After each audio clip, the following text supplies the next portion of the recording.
Hay una historia que me contó mi padre cuando yo era muy pequeño, tan pequeño que apenas podía entender las palabras, pero algo en su voz, algo en la forma en que sus ojos se quedaban fijos en un punto que yo no podía ver, me hizo guardar esa historia en un lugar muy profundo de mi memoria. Me dijo que en Japón, hace muchos siglos, existió un samurái que caminaba por un sendero estrecho entre dos montañas. El viento soplaba con tanta fuerza que los árboles se doblaban hasta casi tocar el suelo, las piedras rodaban ladera abajo y el polvo le impedía ver más allá de sus propias manos. Cualquier otro hombre habría buscado refugio, habría esperado a que la tormenta pasara, habría maldecido al cielo por enviarle semejante prueba. Pero este samurái hizo algo diferente. Siguió caminando, no más rápido, no más lento, con el mismo paso, con la misma respiración, como si el viento no existiera, como si las piedras no cayeran, como si el mundo entero pudiera derrumbarse a su alrededor y él simplemente continuara su camino. Mi padre me miró entonces y me dijo algo que tardé 30 años en entender. Hijo, ese samurái no era valiente porque no sentía miedo, era valiente porque decidió que el miedo no iba a decidir por él. Y hoy, después de haber recorrido el mundo, después de haber hablado con miles de personas en auditorios llenos y en calles vacías, después de haber llorado en silencio y reído en público, después de haber perdido y encontrado y vuelto a perder, entiendo que esa historia no era sobre un samurái, era sobre ti, era sobre mí, era sobre todos nosotros que caminamos por senderos estrechos mientras el viento intenta derribarnos. Porque déjame preguntarte algo y quiero que seas honesto, no conmigo, sino contigo mismo. ¿Cuántas veces has dejado que una palabra te arruinara el día? ¿Cuántas veces has permitido que una mirada, un gesto, un comentario, dicho al pasar, se instalara en tu pecho como una piedra y te robara la paz durante horas, días, semanas enteras? ¿Cuántas veces te has acostado por la noche repitiendo en tu mente una conversación que ya terminó, imaginando lo que debiste haber dicho, lo que debiste haber hecho, torturándote con versiones de una realidad que ya no existe? Yo lo he hecho más veces de las que me gustaría admitir. Y durante mucho tiempo pensé que era normal, que así funcionaba la vida, que las personas estaban diseñadas para sufrir por lo que otros hacían o decían, hasta que descubrí algo que cambió completamente mi forma de ver el mundo. Descubrí que existe una forma de vivir donde nada de eso te toca. No porque te vuelvas insensible, no porque construyas un muro alrededor de tu corazón, no porque dejes de sentir, sino porque aprendes a elegir qué merece tu energía y qué no. Porque aprendes que la paz no es algo que te dan, es algo que tú decides proteger. Los antiguos estoicos, esos filósofos que caminaban por las calles de Roma y Atenas hace más de 2000 años, entendieron algo que la mayoría de las personas en el siglo XXI todavía no comprende. Entendieron que el sufrimiento no viene de lo que nos pasa, sino de lo que pensamos sobre lo que nos pasa. Marco Aurelio, que fue emperador de Roma, el hombre más poderoso del mundo conocido en su época, escribía por las noches en un diario personal cosas como: hoy me encontraré con personas ingratas, violentas, traicioneras, envidiosas, pero no me sorprenderé ni me perturbaré porque sé que no puedo imaginar un mundo sin esas personas. Fíjate en eso, no decía que iba a evitar a esas personas, no decía que iba a cambiarlas, no decía que iba a esconderse, decía que no iba a permitir que lo perturbaran, porque entendía algo fundamental, que el poder de otro sobre ti solo existe si tú se lo das. Y esa es la primera enseñanza que quiero compartir contigo hoy, la primera de 9 lecciones que los estoicos nos dejaron para vivir en paz y que yo he podido comprobar en mi propia vida, en mis viajes, en mis fracasos y en mis victorias. La primera enseñanza es esta: no reacciones, responde. Hay una diferencia enorme entre reaccionar y responder, aunque la mayoría de las personas las confunden. Reaccionar es lo que hace un animal cuando lo atacan. Es instinto, es automático, es el grito que sale de tu boca antes de que tu cerebro procese lo que pasó. Es el mensaje que envías lleno de rabia a las 3 de la mañana. Es la puerta que azotaste. Es la palabra que dijiste y que no puedes retirar. Responder en cambio, es lo que hace un ser humano consciente.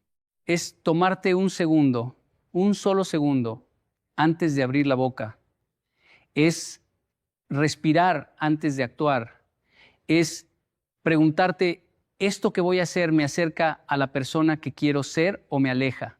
Epicteto, que fue un esclavo antes de convertirse en uno de los filósofos más respetados de la historia, decía que entre el estímulo y la respuesta hay un espacio y que en ese espacio está nuestra libertad. Piensa en eso. Un hombre que vivió encadenado, que fue golpeado, humillado, tratado como un objeto, descubrió que la verdadera libertad no estaba en las cadenas que podía romper, sino en el espacio entre lo que le hacían y lo que él decidía hacer con eso. Yo recuerdo una vez, hace muchos años, cuando alguien a quien yo consideraba un amigo habló mal de mí en público.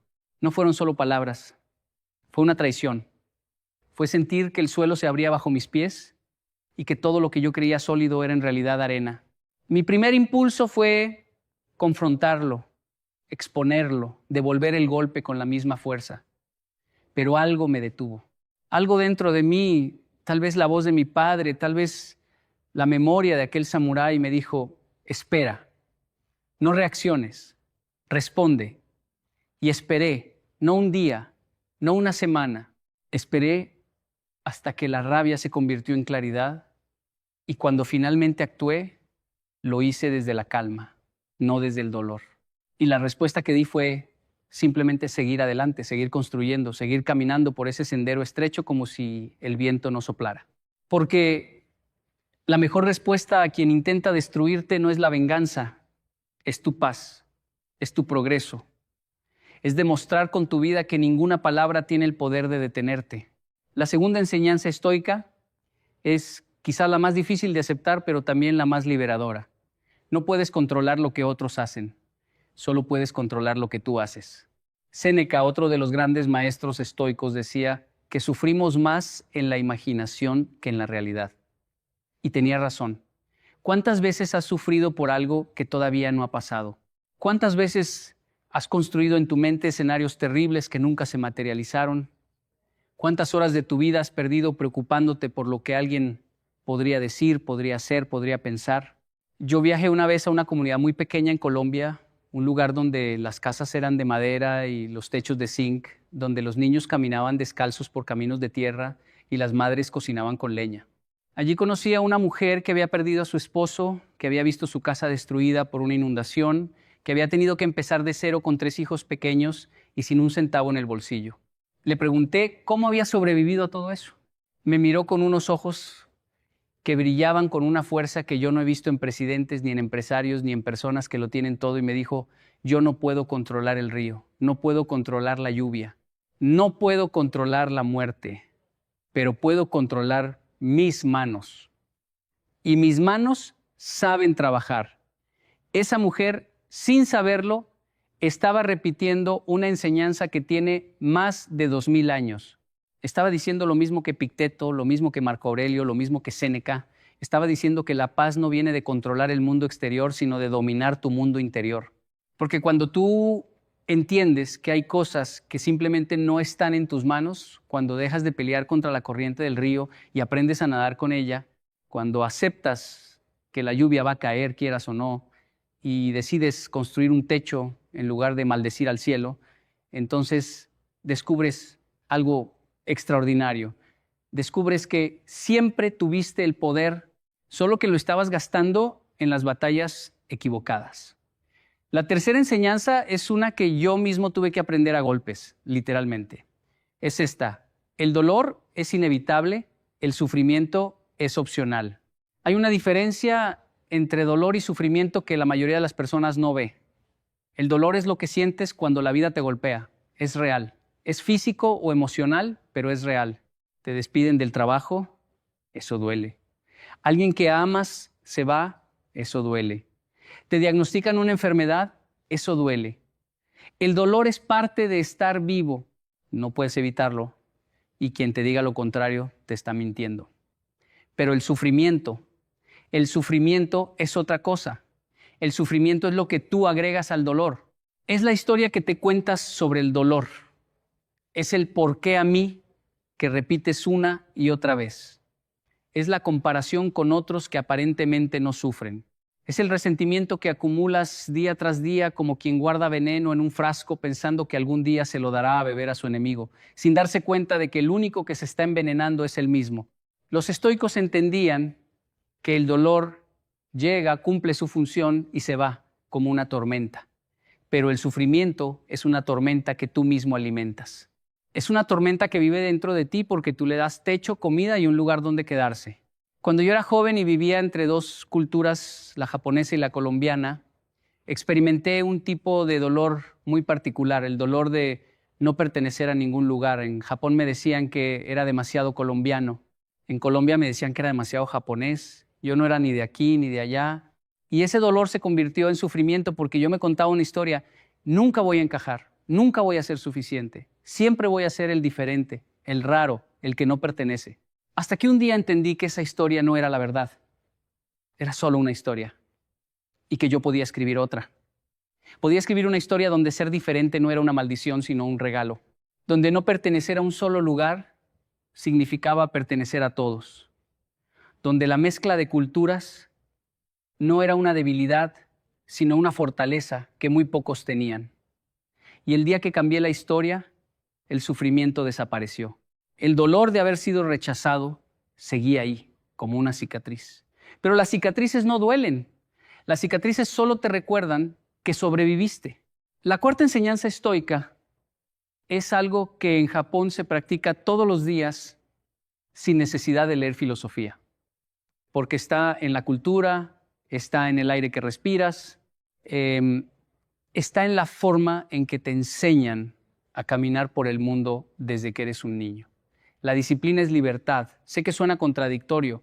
La mayoría de las personas asocian la disciplina con restricción, con obligación, con hacer cosas que no quieres hacer.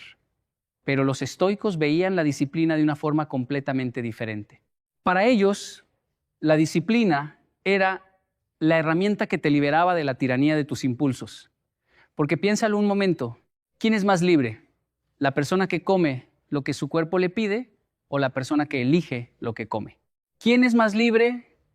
¿La persona que reacciona a cada emoción que siente o la persona que decide qué hacer con sus emociones? ¿Quién es más libre? ¿La persona que vive esclava de la aprobación de otros o la persona que ha construido un sentido de valor tan sólido dentro de sí misma que no necesita que nadie le diga cuánto vale? En Japón hay un concepto que se llama gaman, que significa soportar lo insoportable con paciencia y dignidad. No es resignación, no es pasividad. Es una forma de fortaleza que viene de adentro, una decisión consciente de mantenerte firme cuando todo a tu alrededor se tambalea. Yo vi gaman en acción después del terremoto y el tsunami de 2011. Vi personas que lo habían perdido todo, absolutamente todo, hacer fila en silencio para recibir agua, sin empujarse, sin gritar, sin pelear. Cada persona esperando su turno con una dignidad que me partió el alma, porque en ese momento entendí que la verdadera fuerza no es la que se muestra con ruido. La verdadera fuerza es la que se mantiene en silencio cuando el mundo entero está gritando. Y eso me lleva a la quinta enseñanza, una que yo considero tal vez la más importante de todas. Tu silencio es tu arma más poderosa.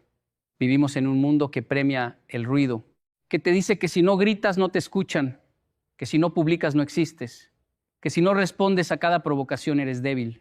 Pero los estoicos sabían algo que las redes sociales han hecho que olvidemos, que el silencio no es debilidad, el silencio es poder.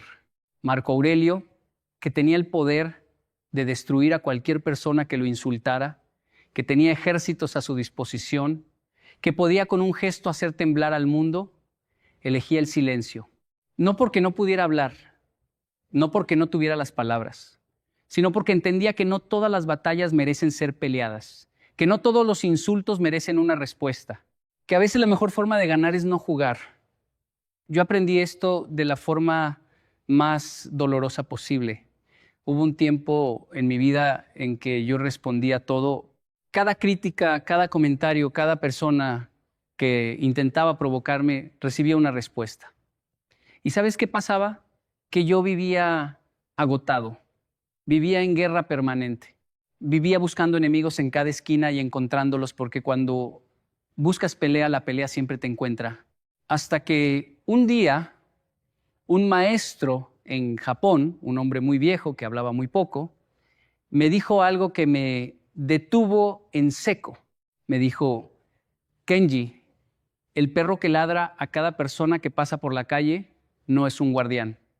Es solo un perro que no sabe estar en paz. Y ese día dejé de ladrar. No dejé de tener opiniones. No dejé de tener voz. Pero aprendí a elegir mis momentos. Aprendí que mi silencio podía decir más que 1000 palabras. Aprendí que cuando alguien intenta provocarte y tú no respondes, le estás diciendo algo mucho más poderoso que cualquier argumento. Le estás diciendo que no tiene poder sobre ti. La sexta enseñanza estoica habla de algo que en el mundo moderno se ha convertido en una epidemia silenciosa: la comparación. Vivimos comparándonos. Comparamos nuestro cuerpo con el cuerpo de otros, nuestro trabajo con el trabajo de otros, nuestra casa, nuestro carro, nuestra ropa, nuestros hijos, nuestra pareja, nuestro éxito, nuestro fracaso. Y cada vez que nos comparamos, perdemos un pedazo de nuestra paz. Los estoicos tenían una forma brillante de combatir esto. Practicaban algo que podríamos llamar la vista hacia adentro. En lugar de mirar lo que otros tenían, miraban lo que ellos mismos eran.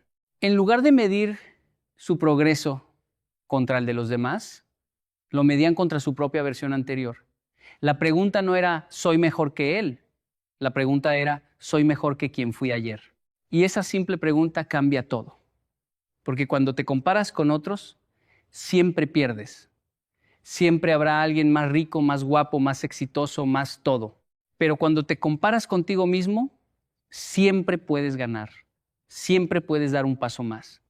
Siempre puedes aprender algo nuevo. Siempre puedes ser un poco más amable, un poco más paciente, un poco más fuerte que ayer.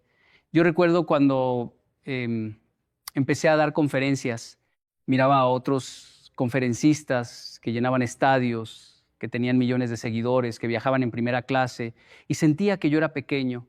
Sentía que mis palabras no eran suficientes. Sentía que nunca iba a llegar a donde ellos estaban. Y esa sensación me paralizaba. Me robaba las ganas de seguir. Me hacía dudar de todo lo que yo era y de todo lo que tenía para ofrecer. Hasta que un día, después de una conferencia en un pueblo pequeño, una señora se me acercó con lágrimas en los ojos y me dijo: «Usted no sabe lo que acaba de hacer por mí». Yo venía pensando en rendirme, en dejar de luchar, y sus palabras me devolvieron las ganas de vivir. Y en ese momento entendí que yo no necesitaba llenar estadios, necesitaba llenar corazones, que el tamaño de mi audiencia no determinaba el tamaño de mi impacto, que una sola vida transformada vale más que 1.000.000 de aplausos vacíos. Y dejé de compararme, no porque fuera fácil, sino porque entendí que la comparación es una trampa que te roba el presente mientras persigues un futuro que no existe. La séptima enseñanza es quizás la más contraintuitiva de todas y, sin embargo, es la que más paz me ha dado en la vida. Agradece lo que tienes, incluso lo que no quieres.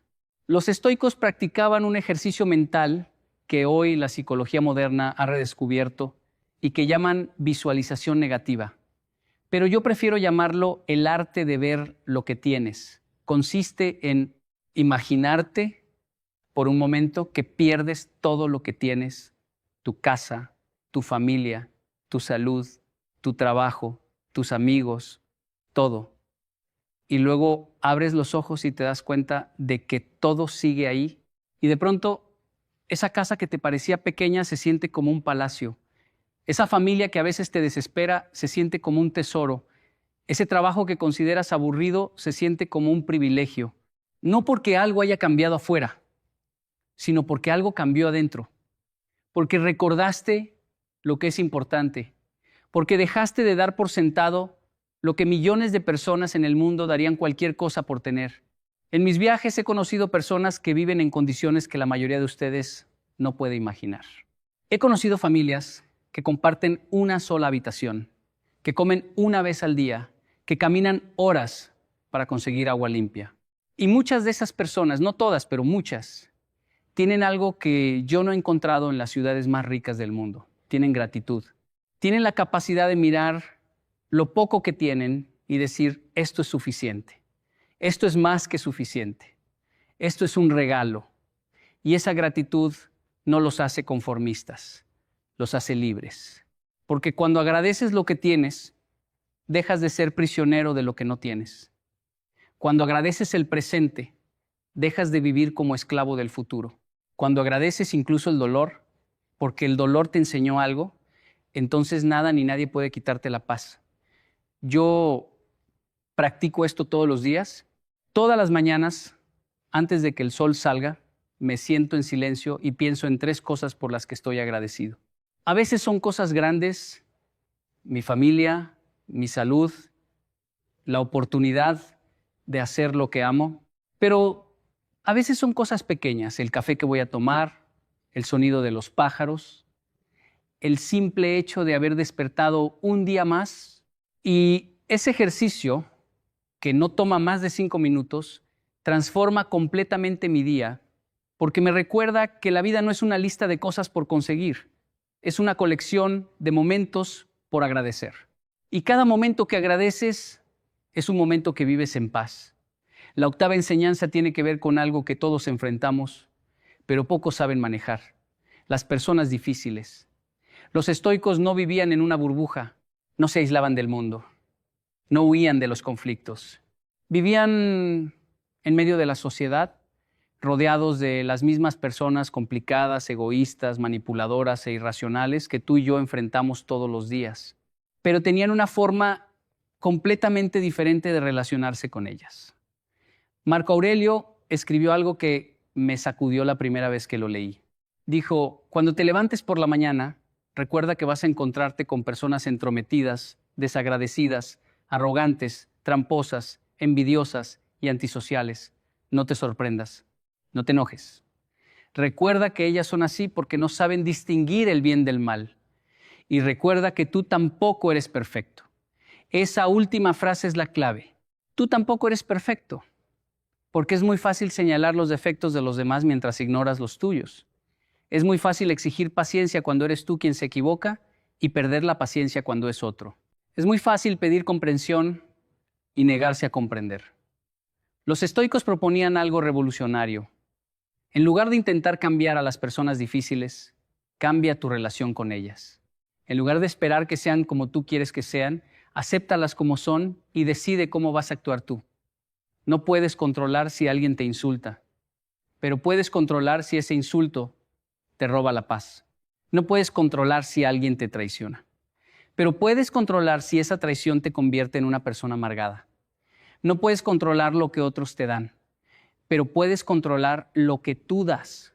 Yo aprendí esto con mi familia, porque seamos honestos, las personas más difíciles de nuestra vida no son los extraños, son las personas que amamos. Son esas personas que conocen exactamente dónde están nuestras heridas y que a veces sin querer y a veces muy conscientemente ponen el dedo justo ahí. Y la tentación es alejarte, construir muros, dejar de sentir. Pero los estoicos no proponían eso.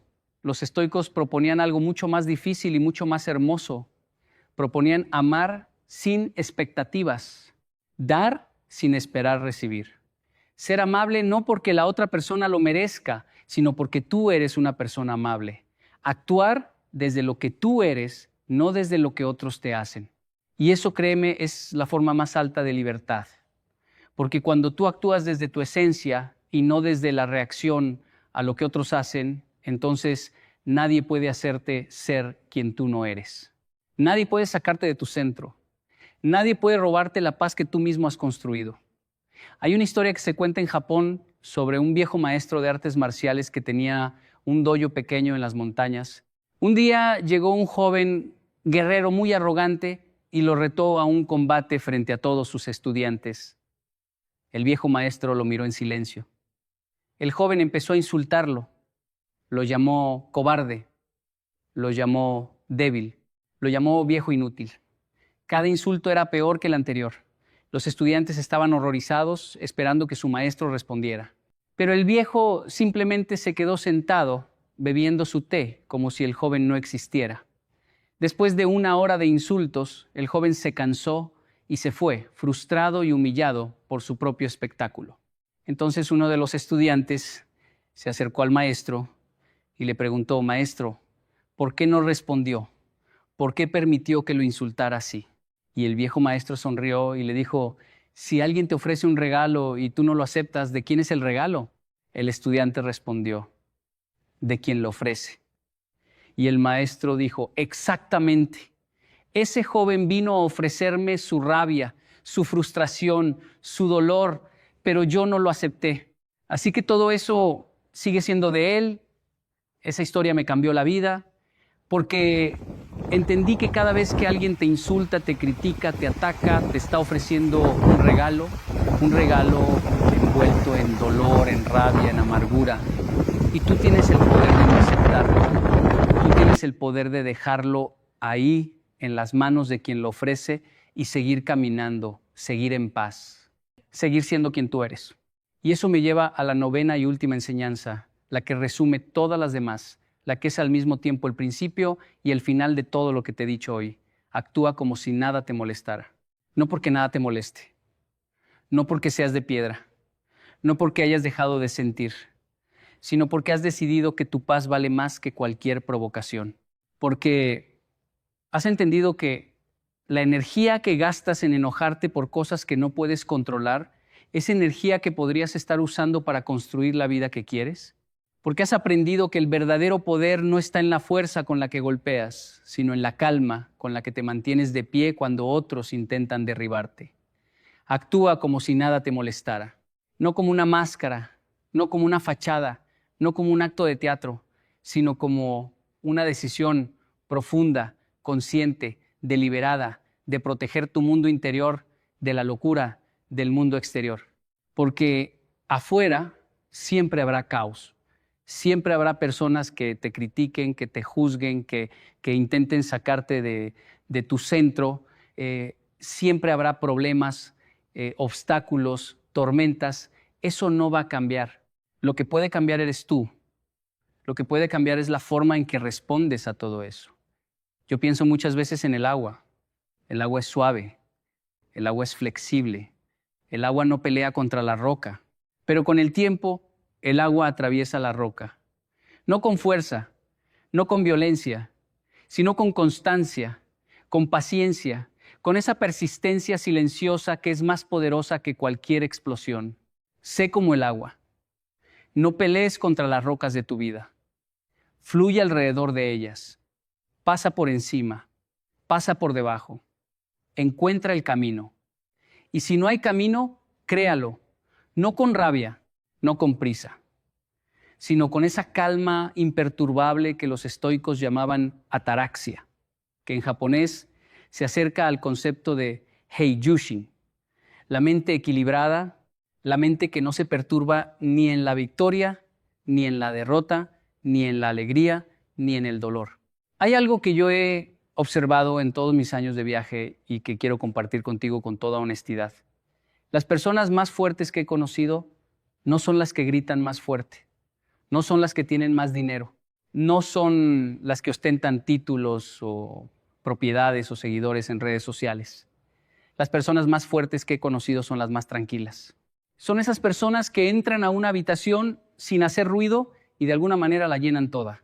Son esas personas que te miran a los ojos y sientes que te ven de verdad, no tu ropa, no tu posición, no tu apariencia, sino tu alma.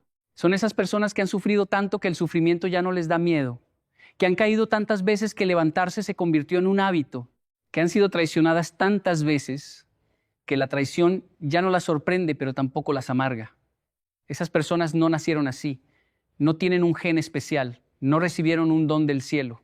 Simplemente en algún momento de su vida tomaron una decisión. Decidieron que iban a dejar de ser víctimas de sus circunstancias y convertirse en arquitectos de su paz interior. Decidieron que iban a actuar como si nada las molestara. No porque el mundo se hubiera vuelto amable con ellas, sino porque ellas se habían vuelto más fuertes que el mundo. Y tú puedes tomar esa decisión hoy, ahora mismo. En este momento, no necesitas leer 100 libros de filosofía.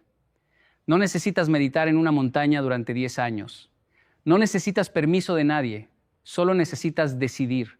Decidir que la próxima vez que alguien intente provocarte, vas a respirar. Decidir que la próxima vez que la vida te golpee, vas a levantarte un poco más rápido. Decidir que la próxima vez que tu mente empiece a construir escenarios catastróficos, vas a detenerla y decirle no. Eso no es real. Lo que es real es este momento. Y en este momento estoy bien. Decidir que vas a dejar de gastar tu energía en batallas que no valen la pena y empezar a invertirla en construir la vida que mereces. Decidir que vas a ser como ese samurái que caminaba entre las montañas mientras el viento intentaba derribarlo, que vas a seguir caminando, no más rápido, no más lento, con el mismo paso, con la misma respiración, como si el viento no existiera. Porque al final, y esto es algo que me tomó toda una vida entender, la paz no es la ausencia de problemas. La paz es la presencia de una fortaleza interior tan profunda que ningún problema puede alcanzarla. La paz no es que el mundo deje de ser difícil. La paz es que tú te vuelvas más grande que tus dificultades. La paz no es que nadie te moleste. La paz es que tú decidas que nada va a molestarte. No porque seas indiferente, sino porque eres invencible. No con la invencibilidad de quien no puede ser herido, sino con la invencibilidad de quien puede ser herido y aún así elegir la calma, aún así elegir la dignidad, aún así elegir el amor. Mi padre, aquel hombre que me contó la historia del samurái cuando yo era tan pequeño que apenas entendía las palabras, vivió su vida entera de esa manera. Lo vi enfrentar pobreza con dignidad, lo vi enfrentar injusticias con silencio, lo vi enfrentar enfermedades con una sonrisa que no era falsa, sino que venía de un lugar tan profundo dentro de él que ni el dolor más intenso podía apagarla. Y cuando le pregunté muchos años después cómo lo hacía, cómo podía mantenerse en paz cuando todo a su alrededor era caos, me dijo algo que llevo grabado en el corazón: Kenji, la vida es como el mar. Las olas siempre van a venir. No puedes detenerlas, pero puedes aprender a surfear. Y eso es lo que los estoicos nos enseñan. Eso es lo que yo aprendí en las calles de Japón y en los caminos de Colombia. Eso es lo que quiero dejarte hoy como un regalo, no envuelto en rabia ni en dolor, sino en esperanza. Las olas van a venir, los problemas van a llegar, las personas van a decepcionarte, la vida va a golpearte, eso es inevitable. Lo que no es inevitable es que tú pierdas la paz. Lo que no es inevitable es que tú te derrumbes. Lo que no es inevitable es que tú dejes de ser quien eres. Actúa como si nada te molestara, no como un acto de negación, sino como un acto de soberanía, porque tú eres el rey de tu mundo interior, tú eres el emperador de tus pensamientos. Tú eres el samurái que camina entre las montañas y el viento puede soplar todo lo que quiera. Las piedras pueden caer, el polvo puede nublar tu vista, pero tú vas a seguir caminando con el mismo paso, con la misma respiración, con la misma paz, porque esa paz no te la dio nadie, esa paz la construiste tú. Con cada lágrima que no te dejó vencer, con cada golpe que te hizo más fuerte, con cada noche oscura que te enseñó a ver las estrellas, con cada persona que intentó destruirte y sin saberlo te convirtió en algo indestructible. Esa paz es tuya y nadie, escúchame bien, nadie en este mundo tiene el poder de quitártela, a menos que tú se lo permitas. Así que hoy, cuando termines de escuchar estas palabras y vuelvas a tu vida, a tu rutina, a tus problemas, a tus miedos, a tus batallas, quiero que recuerdes una sola cosa, solo una. Recuerda al samurái, recuerda su paso firme, recuerda su respiración tranquila, recuerda que el viento soplaba con toda su fuerza y él seguía caminando. Y entonces haz lo mismo, camina, no importa el viento, no importa las piedras, no importa quién grita a tu alrededor. Camina con dignidad, con calma, con esa paz que viene de saber quién eres y de saber que nada ni nadie puede cambiar eso. Porque al final del sendero, cuando la tormenta pase, y siempre pasa, vas a mirar hacia atrás y vas a ver algo que te va a llenar el pecho de orgullo. Vas a ver tus propias huellas, firmes, constantes, rectas. Las huellas de alguien que caminó a través del caos sin perder la paz. Las huellas de alguien que decidió que su serenidad era más valiosa que cualquier provocación. Las huellas de alguien que actuó como si nada lo molestara, no porque nada le importara, sino porque todo le importaba demasiado como para dejarlo en manos del caos. Esas van a ser tus huellas. Y esas huellas van a contar tu historia.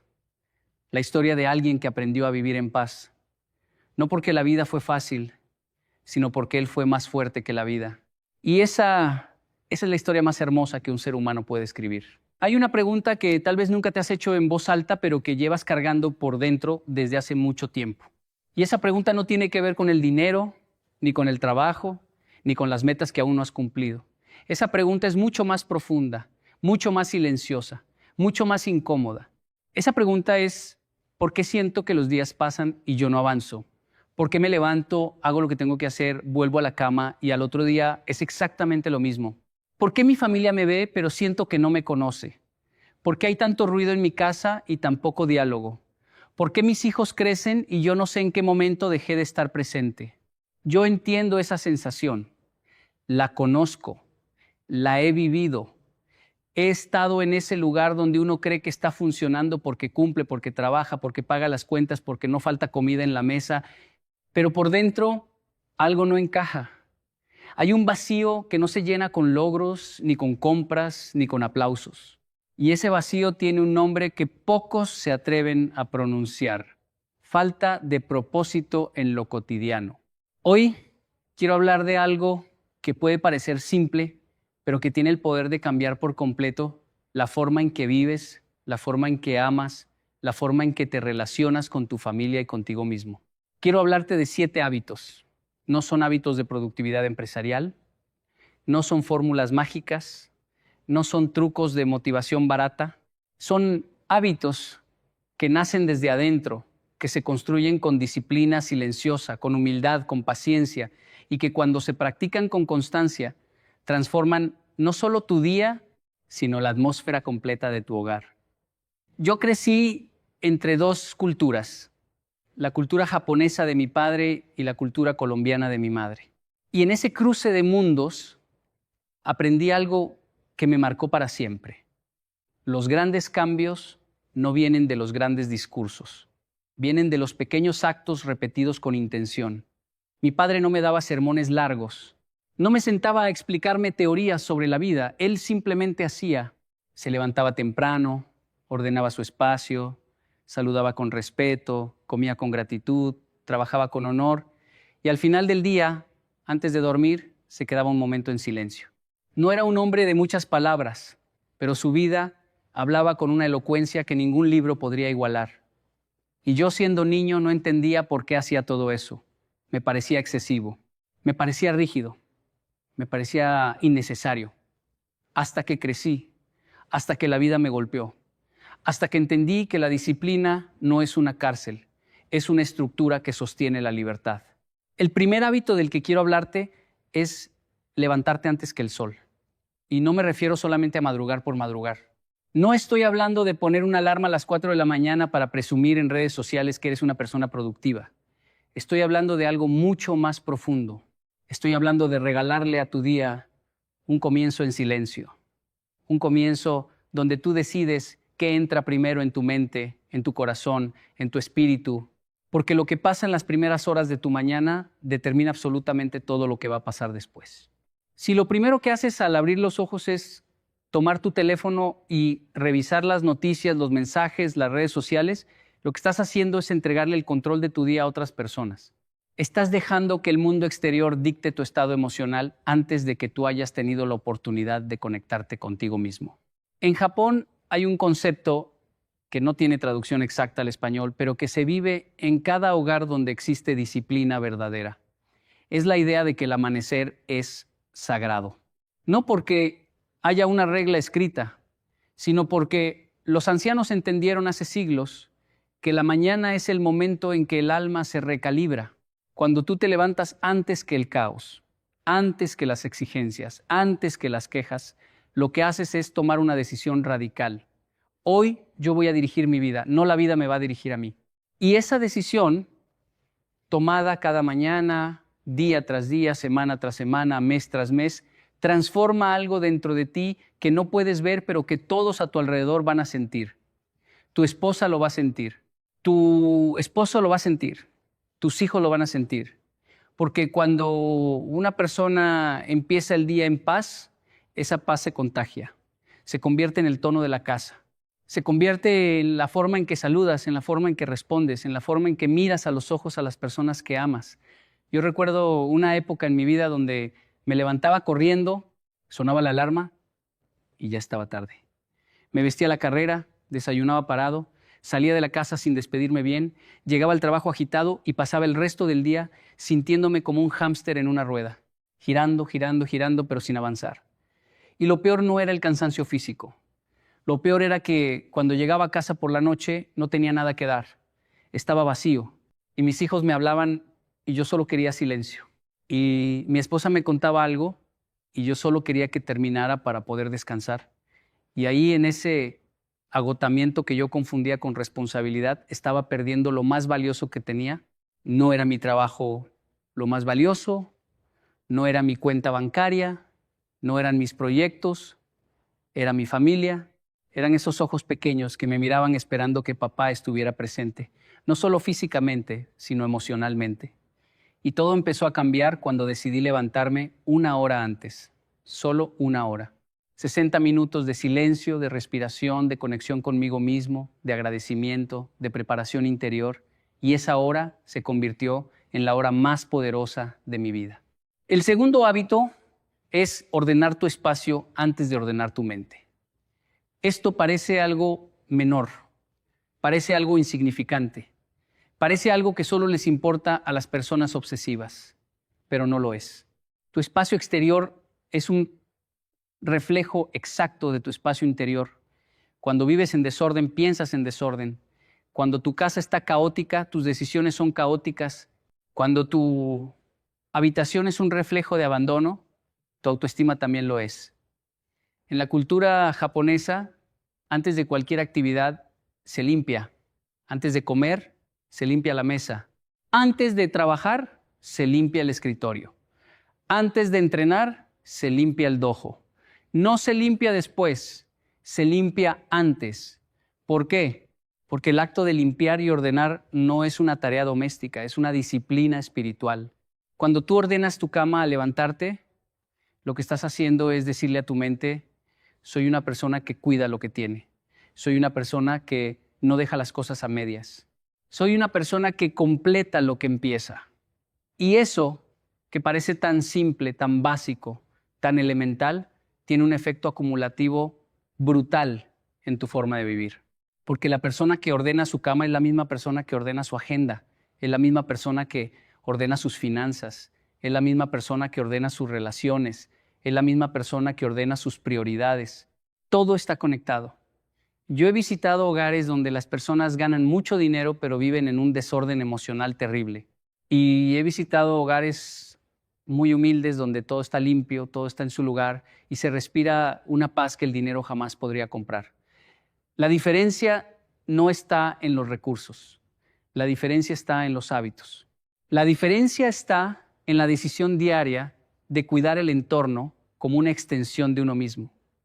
Y esto se enseña con el ejemplo, no con gritos, no con regaños, no con discursos. Cuando tu hijo te ve ordenar tu espacio cada mañana, algo se graba en su subconsciente que ninguna escuela le va a enseñar. Aprende que el respeto empieza por lo pequeño, aprende que la disciplina no es castigo, es amor propio. Aprende que cuidar lo que tienes es la forma más honesta de agradecer lo que la vida te ha dado. Hay algo que siempre digo y que no me canso de repetir: la disciplina que no se ve es la que más transforma. Nadie te va a aplaudir por tender tu cama. Nadie te va a dar un premio por lavar los platos. Nadie te va a reconocer por barrer el patio a las 5 de la mañana. Pero esas acciones invisibles son las que construyen el carácter que luego se ve en las grandes decisiones. Son los ladrillos silenciosos de una vida con fundamento. El tercer hábito, y este es uno que me cambió la vida de una manera que no esperaba, es comer juntos. Sentarse a la mesa en familia, sin teléfonos, sin televisión, sin distracciones. Solo las personas que amas, la comida que alguien preparó con sus manos y la conversación que nace cuando no hay nada compitiendo por tu atención. En Japón, la hora de la comida es sagrada. No es solo alimentar el cuerpo, es alimentar los vínculos. Es el momento donde la familia se mira a los ojos, donde los niños aprenden a escuchar, donde los padres aprenden a preguntar, donde los abuelos comparten historias que las nuevas generaciones necesitan escuchar, aunque todavía no lo sepan. Pero en Latinoamérica, y lo digo con todo el amor del mundo porque esta es mi tierra, porque aquí crecí, porque aquí formé mi familia, hemos perdido eso. Hemos dejado que la prisa nos robe la mesa. Hemos dejado que el trabajo nos quite la cena. Hemos dejado que las pantallas reemplacen las miradas. Y cuando eso pasa, algo se rompe dentro de la familia que es muy difícil de reparar. Porque los hijos no recuerdan cuánto ganabas. Los hijos no recuerdan qué carro manejabas. Los hijos no recuerdan qué marca de ropa usabas. Pero los hijos recuerdan si papá estaba en la mesa. Los hijos recuerdan si mamá preguntaba cómo les fue. Los hijos recuerdan si la familia se sentaba junta, aunque fuera a comer arroz con huevo, pero se sentaba junta. Yo recuerdo las comidas en la casa de mi infancia. Mi padre se sentaba, juntaba las manos, cerraba los ojos un momento y agradecía en silencio. No era una oración larga, no era un ritual visible, era un instante de conexión con algo más grande que él. Y después comíamos y hablábamos y nos reíamos y a veces discutíamos, pero estábamos ahí, presentes, juntos. Y esa presencia construyó en mí algo que ninguna universidad me enseñó: la certeza de que pertenezco a algo, la certeza de que hay un lugar en el mundo donde soy amado no por lo que hago, sino por lo que soy. Eso se construye en la mesa. Eso se construye en los momentos más simples y cotidianos. Y cuando tú decides recuperar ese hábito, cuando tú decides que al menos una vez al día tu familia se va a sentar junta a comer, estás haciendo algo revolucionario. Estás yendo contra la corriente de un mundo que te dice que no tienes tiempo, que la productividad es más importante que la presencia, que los resultados importan más que las relaciones. Y esa revolución silenciosa, esa rebeldía amorosa, es la que salva familias. Ahora quiero hablarte del cuarto hábito, y este requiere una valentía especial.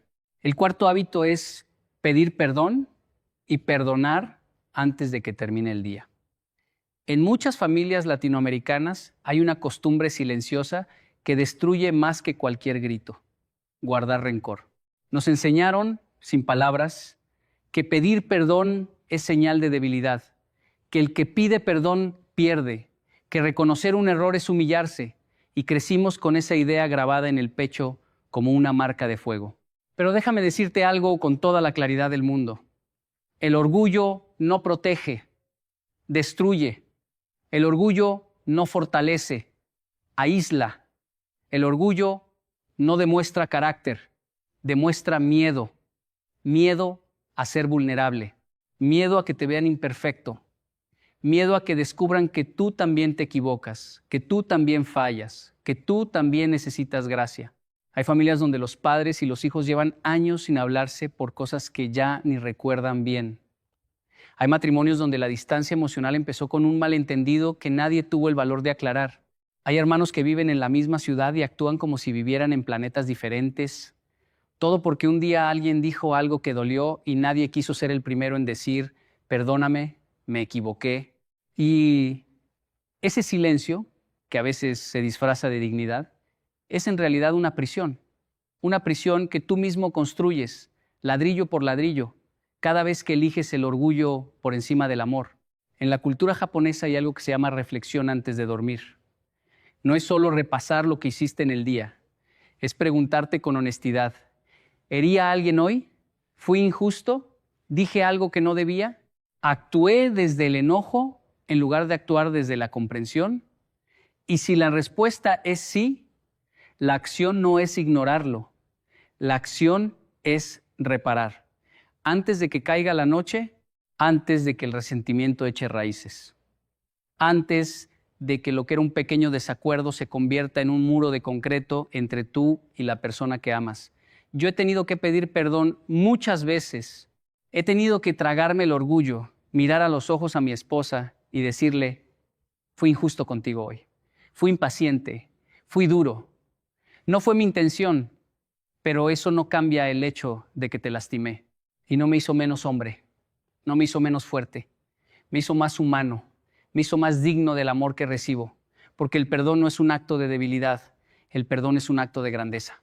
Es decirle a la otra persona, eres más importante que mi ego. Nuestro vínculo es más valioso que mi necesidad de tener la razón. Y si tú logras establecer eso como un hábito familiar, si tú logras crear un espacio donde pedir perdón sea algo natural, donde reconocer errores sea algo celebrado en lugar de castigado, vas a transformar tu hogar de una manera que ni te imaginas. Porque los hijos que crecen en un hogar donde se pide perdón son hijos que aprenden a tener relaciones sanas. Son hijos que no le tienen miedo a la vulnerabilidad. Son hijos que saben que equivocarse no es el fin del mundo, sino el principio de aprender algo nuevo. El quinto hábito es uno que en el mundo moderno se ha perdido casi por completo y su ausencia está causando un daño que todavía no terminamos de entender. El quinto hábito es escuchar sin interrumpir, escuchar de verdad. No escuchar mientras piensas en lo que vas a responder. No escuchar mientras revisas el teléfono con el rabillo del ojo. No escuchar con la boca lista para corregir, para aconsejar, para juzgar. Escuchar con el cuerpo entero, con los ojos puestos en el otro, con el corazón abierto, con la boca cerrada, con la humildad de entender que tal vez, solo tal vez, la otra persona no necesita tu opinión, necesita tu presencia. Vivimos en una era donde todos hablan y nadie escucha, donde las redes sociales te premian por opinar y te castigan por guardar silencio, donde tener una respuesta rápida se confunde con tener inteligencia. Pero déjame decirte algo que aprendí de mi padre, un hombre que hablaba poco, pero que cuando hablaba todos callaban. La persona más poderosa en una habitación no es la que más habla, es la que mejor escucha. Porque escuchar es un acto de respeto. Escuchar es decirle al otro, lo que tú sientes importa, lo que tú piensas tiene valor, lo que tú vives merece ser atendido. ¿Cuántas veces tu hijo te ha querido contar algo y tú lo has cortado porque estabas ocupado? ¿Cuántas veces tu pareja te ha intentado decir algo importante y tú has respondido con un ajá mecánico mientras mirabas la pantalla? ¿Cuántas veces alguien ha venido a ti con el corazón en las manos y tú, sin querer, lo has devuelto vacío porque no supiste escuchar? No te juzgo. A mí me ha pasado. Me ha pasado más veces de las que quisiera admitir. Pero lo importante no es cuántas veces fallamos. Lo importante es cuántas veces decidimos intentarlo de nuevo. Y escuchar de verdad, es una habilidad que se entrena, no nace sola, se practica, se cultiva, se riega con paciencia y con la intención genuina de querer entender al otro antes de querer ser entendido. En Japón hay una práctica que se enseña desde la infancia y que tiene que ver con la forma en que uno recibe las palabras del otro.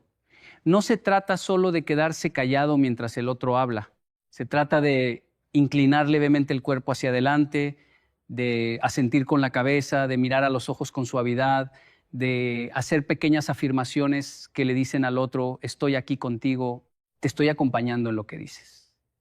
No estoy esperando a que termines para hablar yo. Estoy contigo en este momento. Y esa forma de escuchar, esa presencia total es la base de cualquier relación sólida. Matrimonios que duran décadas no duran porque nunca pelean, duran porque saben escucharse. Familias que permanecen unidas no permanecen porque todo es perfecto, permanecen porque hay un espacio seguro donde cada miembro puede hablar y ser escuchado sin miedo al juicio, sin miedo al rechazo, sin miedo a ser minimizado. El sexto hábito es el que más resistencia genera, especialmente en esta generación que vive a toda velocidad. El sexto hábito es dedicar tiempo al silencio. Y cuando digo silencio, no hablo de ausencia de sonido, hablo de ausencia de estímulos.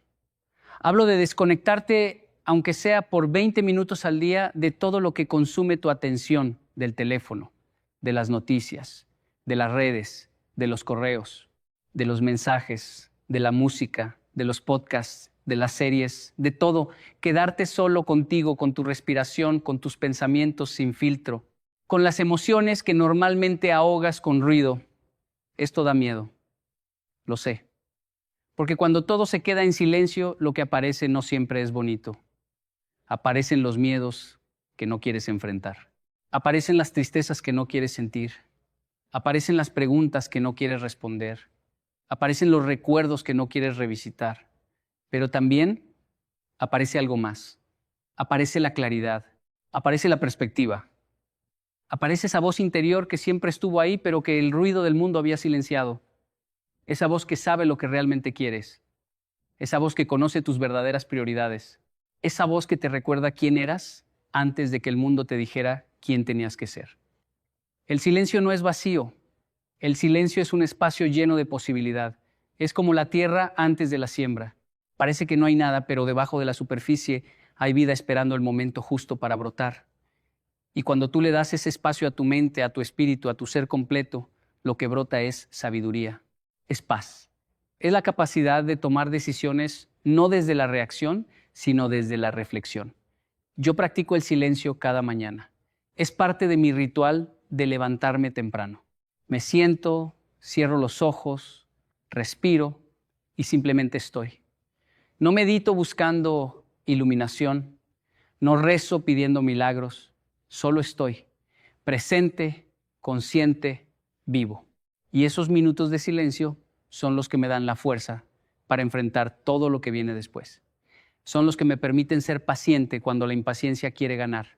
Son los que me permiten responder con calma cuando el enojo quiere explotar. Son los que me permiten ver a mi familia no como una obligación, sino como un regalo que no merezco, pero que agradezco cada día. Y quiero que entiendas algo. El silencio no es un lujo para personas que tienen tiempo. El silencio es una necesidad para personas que quieren vivir con intención. Tú no necesitas una hora, no necesitas un retiro espiritual, no necesitas un templo ni una montaña, necesitas 10 minutos, 15 minutos, 20 minutos, un rincón de tu casa donde nadie te interrumpa y la decisión de estar ahí, contigo mismo, sin huir, sin distraerte, sin llenar ese espacio con nada más que tu propia existencia. Y cuando tú practicas el silencio, algo curioso empieza a pasar en tu familia.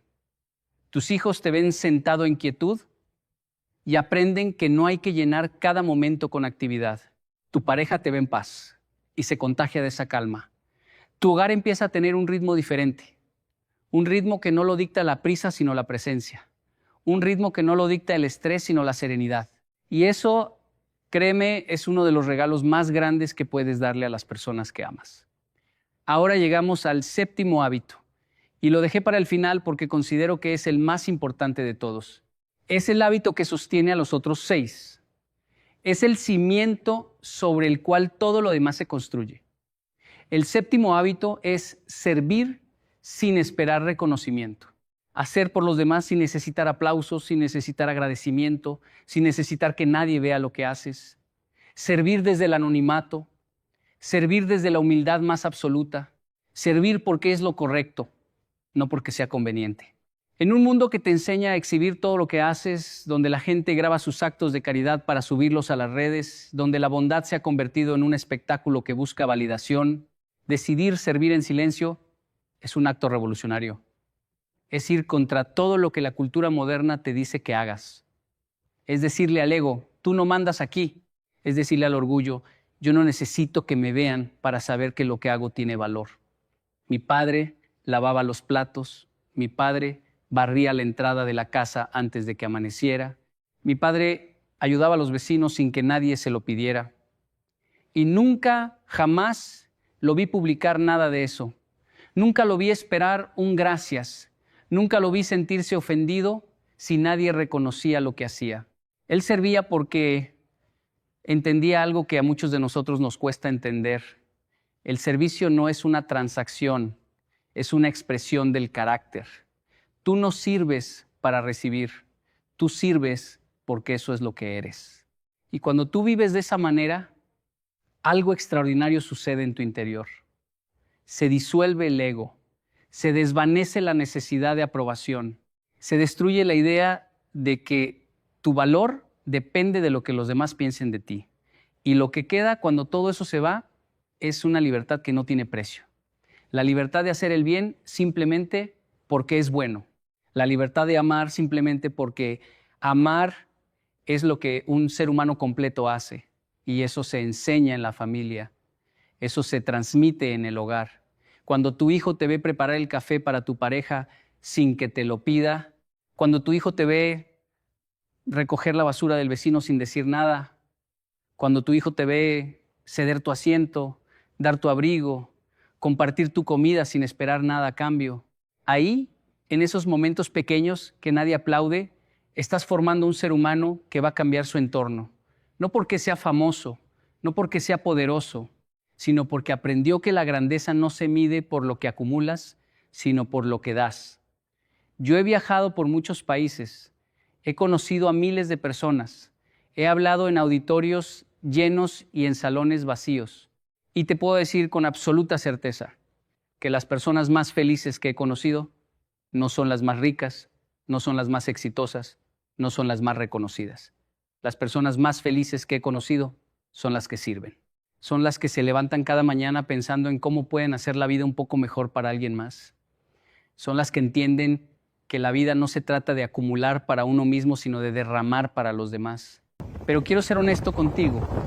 Estos 7 hábitos no son fáciles, no son automáticos, no funcionan como una pastilla mágica que tomas y al día siguiente todo cambia. Son decisiones diarias, son batallas internas.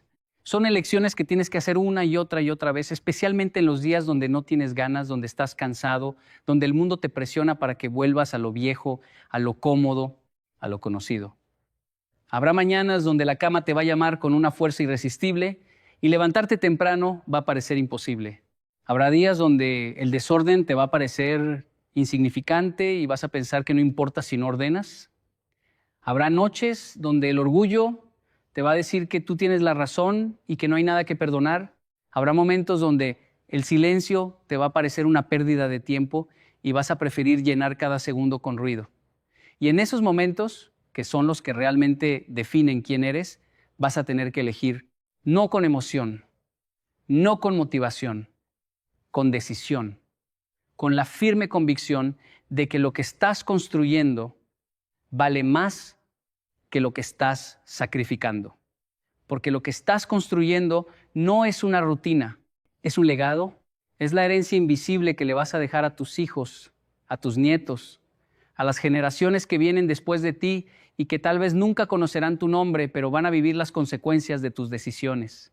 Cada vez que te levantas temprano, estás plantando una semilla de disciplina en tu linaje. Cada vez que ordenas tu espacio, estás plantando una semilla de respeto. Cada vez que te sientas a comer con tu familia, estás plantando una semilla de unidad. Cada vez que pides perdón, estás plantando una semilla de humildad. Cada vez que escuchas sin interrumpir, estás plantando una semilla de amor. Cada vez que buscas el silencio, estás plantando una semilla de sabiduría. Y cada vez que sirves sin esperar nada a cambio, estás plantando la semilla más poderosa de todas, la semilla de un carácter que no se corrompe con el tiempo ni con las circunstancias.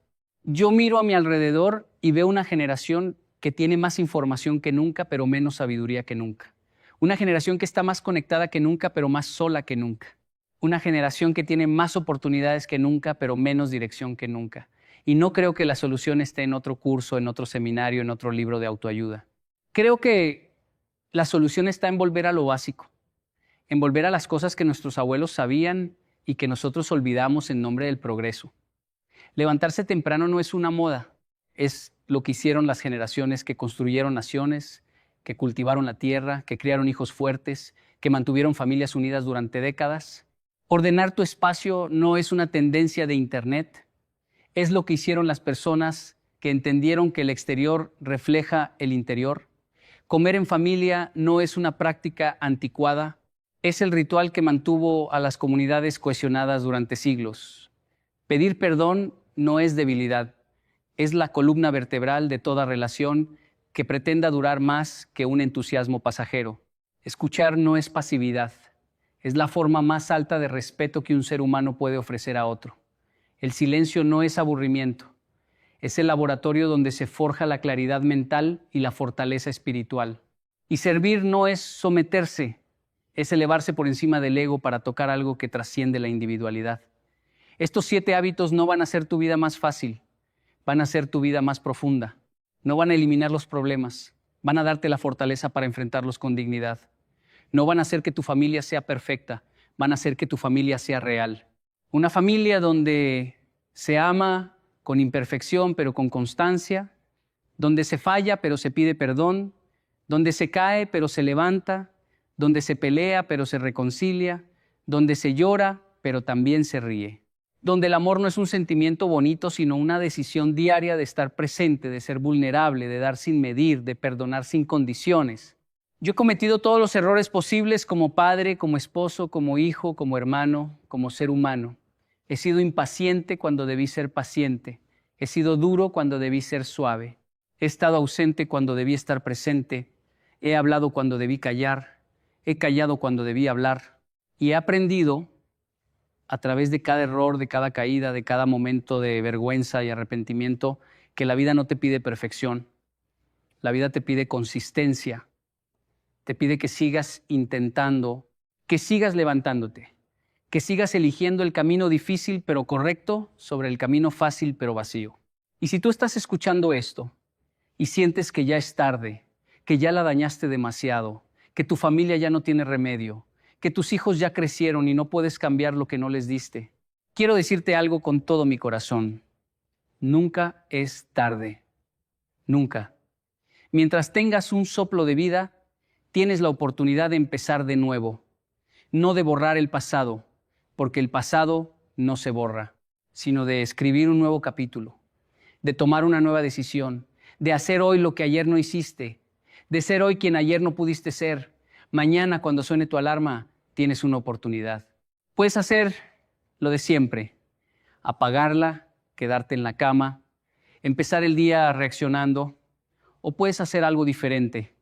Puedes levantarte, puedes buscar el silencio, puedes ordenar tu espacio, puedes preparar algo para tu familia, puedes sentarte con ellos a la mesa, puedes mirarlos a los ojos y decirles con tu presencia lo que tal vez nunca les has dicho con palabras. Ustedes son lo más importante que tengo. No necesitas un gran gesto, no necesitas un discurso, no necesitas hacer algo espectacular. Solo necesitas estar ahí, constante, presente, firme, como un árbol que no se mueve con el viento porque sus raíces son profundas. Tus raíces son tus hábitos. Y lo que hagas hoy con ellos determinará si tu familia será un árbol frondoso que dé sombra a muchas generaciones o una rama suelta que el primer viento se lleva. Yo elijo plantar raíces cada mañana, cada día, con cada pequeña decisión. Y te invito a hacer lo mismo, no por mí, no por nadie más, por ti, por tu familia, por el legado que quieres dejar, por la historia que quieres escribir. Una historia que tal vez nadie publique en un libro, pero que vivirá en los corazones de las personas que más amas. Porque al final, cuando todo pase, cuando los aplausos se apaguen, cuando los logros se olviden, cuando el dinero deje de importar, lo único que va a quedar es lo que sembraste en tu hogar. Lo único que va a trascender es el amor que diste, el perdón que ofreciste, la presencia que regalaste, el ejemplo que dejaste, y eso que no tiene precio ni medida, eso es lo que realmente transforma un día y una familia. No busques el aplauso del mundo, busca la paz de tu hogar. No busques el reconocimiento de los extraños. Busca la mirada orgullosa de tus hijos. No busques llenar tu vida de cosas. Busca llenar tu vida de momentos.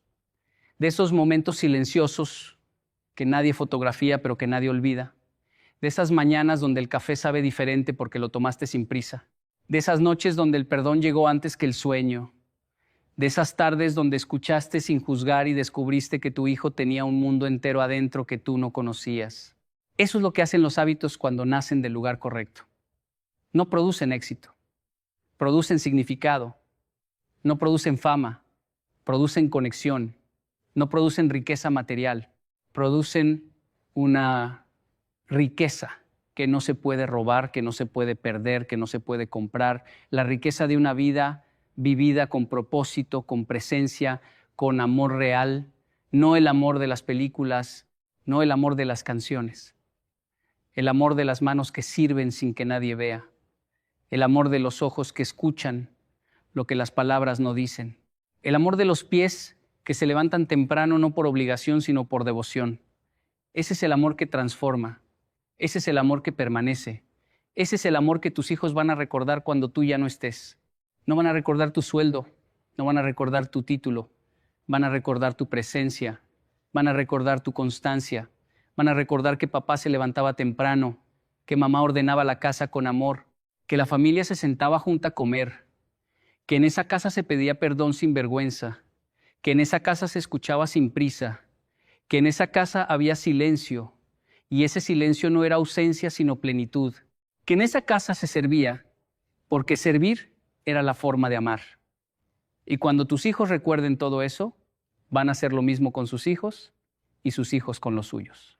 Y así, sin que tú lo sepas, sin que tú lo veas, habrás cambiado no solo tu día y tu familia, sino generaciones enteras que llevarán dentro de sí la semilla de lo que tú plantaste, en silencio, sin público, sin cámaras, sin aplausos, solo con la firme convicción de que lo pequeño hecho con amor es infinitamente más poderoso que lo grande hecho con ego. 7 hábitos, 7 decisiones diarias, 7 semillas que hoy puedes plantar y una sola vida para hacerlo. No la desperdicies esperando el momento perfecto. El momento perfecto es ahora, es esta mañana, es esta noche, es esta mesa, es esta conversación, es este abrazo que todavía no has dado. Es este perdón que todavía no has pedido. Es este silencio que todavía no has buscado. Es este acto de servicio que todavía no has realizado. Todo está ahí esperándote. Solo necesitas dar el primer paso. Y el primer paso siempre es el mismo, decidir. Decidir que hoy va a ser diferente. Decidir que hoy empieza algo nuevo. Decidir que hoy, con lo poco o lo mucho que tengas, vas a vivir con intención, con propósito, con amor. Y esa decisión, repetida cada mañana, es el hábito más poderoso de todos. El hábito de elegir ser mejor. No mejor que otros, mejor que ayer. Eso es suficiente, eso es todo, eso lo cambia todo.